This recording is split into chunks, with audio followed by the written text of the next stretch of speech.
They followed their leader into the jungle. Only a few ever came home. It all began with a man who promised people a better life. His name was Jim Jones. In the 1950s and 1960s, Jones became known as a charismatic preacher in the United States. He preached racial equality at a time when segregation was still common, and many people admired him for bringing black and white families together in the same church. To his followers, he wasn't just a pastor, he was a man who cared. As his popularity grew, so did his control over the people around him. Members were encouraged to give away their money, cut ties with relatives, and trust Jones above everyone else.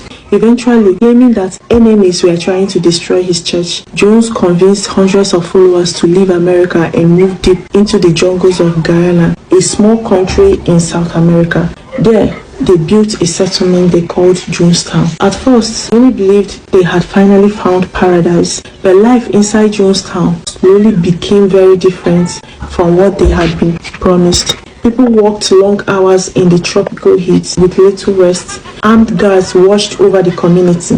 Letters were monitored, and anyone who wanted to leave was often accused of betrayal.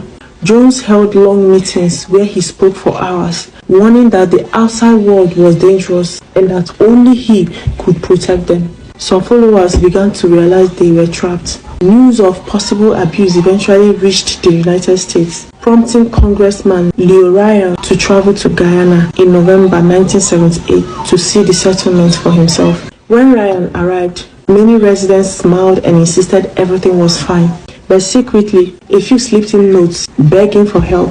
They wanted to leave. Ryan agreed to take them home. As the group headed to a nearby airstrip to fly out of Guyana, armed members loyal to Jones attacked. Congressman Ryan and several other people were unalived. Back at Jonestown, Jones gathered the entire community together. He told them that after the attack, soldiers would soon arrive and destroy everything they had built. He insisted there was only one way to avoid that future. A fruit-flavored drink was mixed with cyanide and other toxic substances. Many adults drank it under intense pressure and coercion. Children were given the portion by adults. Some people pleaded for another choice.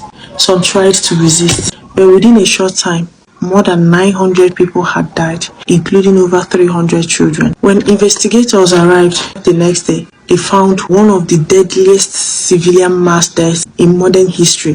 Jim Jones himself was found dead from a gunshot wound. To this day, the Jonestown tragedy remains a powerful reminder of how manipulation, isolation, fear, and absolute control can influence ordinary people. It is not simply the story of a cult,